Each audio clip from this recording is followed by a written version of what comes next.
Hello, আসসালামু আলাইকুম। আজকে অন্যরকম একটা সেমাই নিয়ে চলে আসছে আপনাদের মাঝে। আশা করি আজকের সেমাইটা দেখবেন সবাই, আর এভাবে করে কারা কারা খেয়েছেন অবশ্যই কমেন্ট করে জানাবেন। প্রথমে দিয়ে দেব আমি এখানে একটু ঘি। আর আজকের সেমাইটা একটু অন্যরকম করে রান্না করব। সবসময় তো এক রকমের সেমাই রান্না করে খাই আমরা,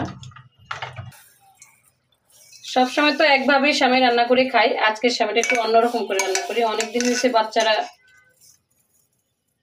সেমাই রান্না খাচ্ছে না, মানে এইভাবে করে। তো মেয়ে বলতেছে আম্মু একটু সেমাই রান্না করে দাও, তো ওদের জন্য আজকে এইভাবে রান্না করবো সেমাইটা। তো যাই হোক, আমার কিন্তু এখন এই যে সেমাইটা একটু ভাজা হয়ে গেছে। এখন দিয়ে দিব কয়েকটা একটু এলাচ, দারচিনি এবং কি তেজপাতা, আর একটু ভালো করে ভাজবো।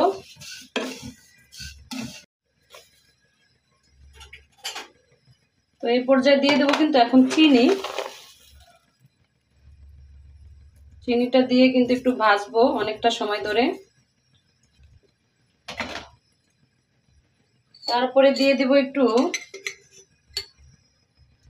2 টেবিল চামচ গুঁড়া দুধ। তো সেমাইটা ভাজা শেষ। এখন সামান্য পরিমাণের একটু আপনার পানি দিয়ে দেব, যেহেতু চিনিটা একটু গলতে হবে। অল্প একটু পানি দিয়ে দেবো গলার জন্য। দিয়ে কিন্তু এটা ঢাকনা দিয়ে আমি এভাবে করে আস্তে আস্তে করে ভাপে জিনিসটা রান্না করব। সামান্য পরিমাণে একটু পানি দিয়েছি, যেহেতু চিনিটা গলে যায় সেই জন্য। তো কোন কোন দেশে কিভাবে সেমাই রান্না করে খান এভাবে জানি না। আমাদের দেশে কিন্তু, আমাদের গ্রাম অঞ্চলে কিন্তু এই সেমাইটা এইভাবে করে রান্না করে খায় সবাই, এবং কি খেতে খুবই পছন্দ করে। কম বেশি অনেক মজা হয় সেমাইটা খেতে।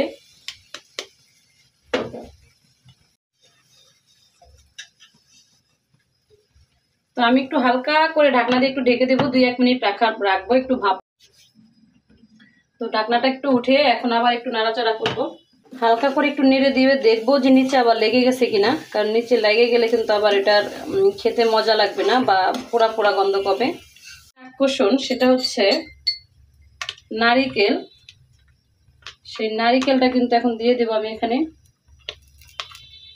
একটু নারিকেলের পরিমাণ একটু বাড়িয়ে দিলাম, বেশি করে দিলাম, খেতে একটু টেস্ট হবে এবং একটু মজা হবে।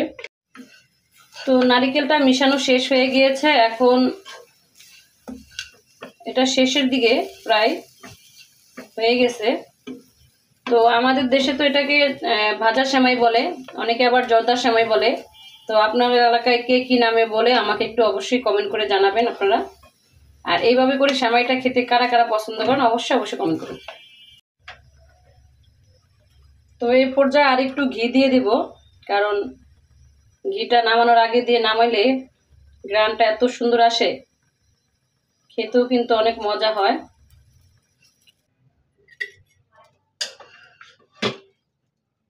তো আমি একটু এখন এই যে পরিবেশন করে নিচ্ছি।